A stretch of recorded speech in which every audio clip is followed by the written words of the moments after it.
This afternoon, we are following the aftermath of Helene across the southeast. North Carolina has been one of the states hit the hardest, and all week long, we will be live covering the devastation, how the community is working to heal. Sam Perez and Jillian Taylor were there this morning talking to people about the work needed to rebuild.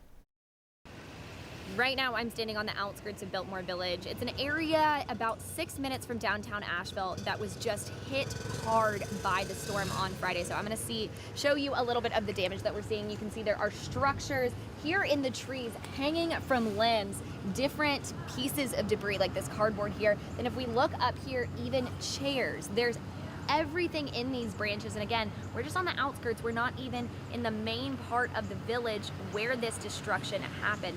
Now, people are milling about throughout the area, and we actually came upon a man, Lars Chattay, and he worked here for 6 years in Biltmore Village. He told us that he spent time with his family. They ate at every restaurant. His kids are used to playing here, being out here, and we caught him. It was his first, he'd gotten here 30 minutes before we talked to him. It was his first reaction to seeing the devastation that has happened in this area. Listen to his reaction.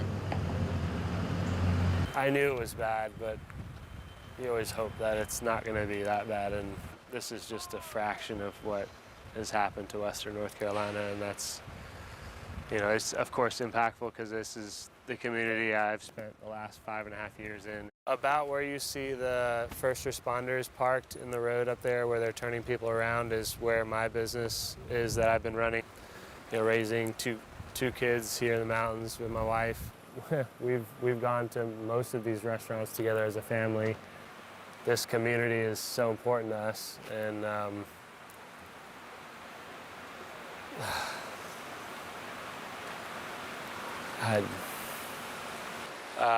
I came through here before the storm started and saw everything boarded up and sand bagged up, and you know, everybody was of course hopeful that that was going to do the trick, but nobody expected this. So to see a thriving community of businesses go from, you know, frustrated that you can't get in to, I mean, it's just not the same, and then you realize how many people have gotten impacted and what it's going to take to get Asheville back to what it was is, I mean, it's going to be a long time. Chattay is the general manager at Bruegger's Bagels, and he's worked there for the past 6 years. When he came to check it out, he says his building is okay, but many others in the area aren't. And part of that is because of the mud that is coming through. So in addition to the rain, the water, and the high winds, there's also thick mud caking the inside of a lot of these businesses. Now, I'm going to show you a little bit of what that can look like. So we're here again in the outskirts, and there's varying levels of mud depending on how the storm hit.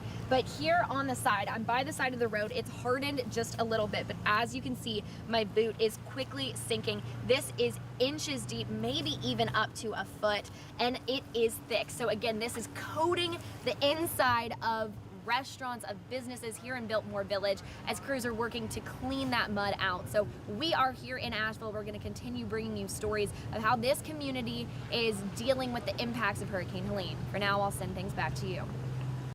And we will bring you live coverage in North Carolina in our evening shows and again tomorrow morning on 10 News Today.